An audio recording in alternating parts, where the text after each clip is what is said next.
Bonjour et bienvenue pour la troisième partie de l'émission consacrée à Michel Diaz et son dernier recueil Sous l'étoile du jour, publié aux éditions Rosa Canina. Troisième et dernière partie. Charroi des jours. En réponse au silence, ne pas confier ses larmes à la face d'un dieu, se dit-il. Celui-là ou quelque autre, mais les offrir d'abord à la face d'un ciel brûlé de leur absence, au miracle d'un jour sans visage et à son soleil imparfait. Mais incliner son front dans la décrue du bleu où la nuit s'agenouille, et se coucher de tout son long pour poser sa poitrine sur la terre des hommes. C'est le là que l'on a aimé et qui a partagé notre amour autant que nos effrois, espace à la mesure de chacun, théâtre de bénédiction et de malédiction, ce nid de glaise et de poussière, lieu achevé de toute histoire, dans la liturgie du regard.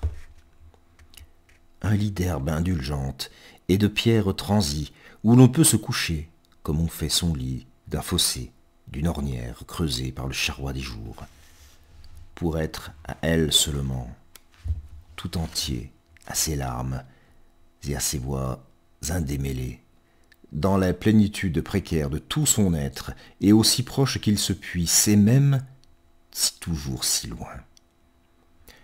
À jamais dans l'écart du vertige, étourdi des merveilles obscures, comme on se tient au bord d'abîme, et toujours ignorant de ce qui nous jeta au monde.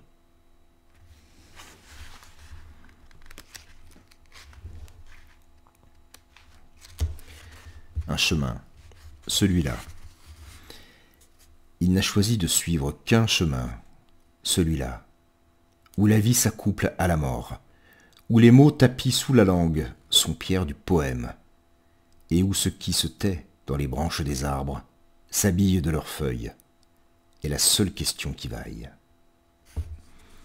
La même à l'infini, reprise, répudiée, relancée, qui s'épuise à fouiller le gouffre d'un ciel sourd derrière la fenêtre nue, est la même qui va, dans le creusement incessant de sa voix et l'affût de ses mots, cherchant à repousser plus loin, toujours, les limites de l'ombre, interrogeant, toujours, et allant de l'avant.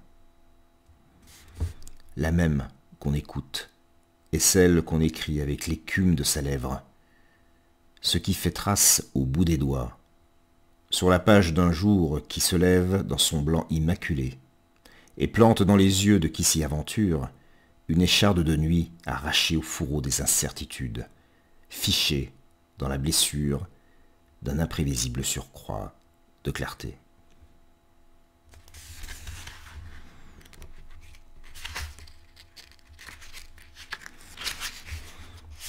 Et un dernier texte, ce très riche recueil, Faux jour.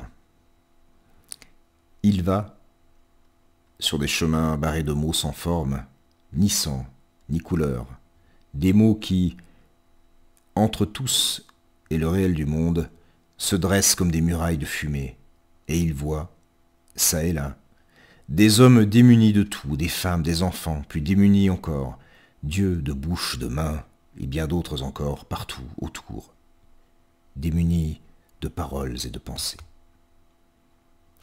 Parfois c'est le moment où son cœur tourne, où il s'égare dans son nom, trébuche sur son ombre, et il tombe, visage en avant, griffant le froid comme une lampe obsédée d'air, dans l'impasse d'un terrain vague aux angles noirs de solitude, au milieu des cartons éventrés, des bâches excédées de pluie, des cagettes brûlées, des haillons d'existence qui auront passé là, tombent, les doigts serrés sur la lumière exsangue, les paumes verrouillées sur la gorge d'un soir accablé d'insomnie, qui s'en vient obscurcir un peu plus le plafond voûté du silence.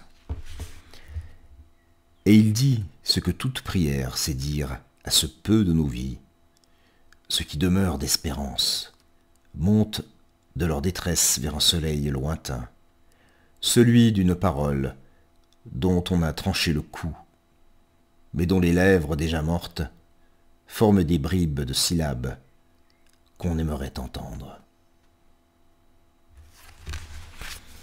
Et voilà. voilà, il y avait de nombreuses syllabes que moi j'ai beaucoup aimé lire et entendre. Je vous remercie pour votre écoute, votre fidélité, et je vous recommande vivement le recueil de Michel Diaz, Sous l'étoile du jour. Passez une très belle journée, soirée, je l'espère pour vous, en poésie. À très bientôt.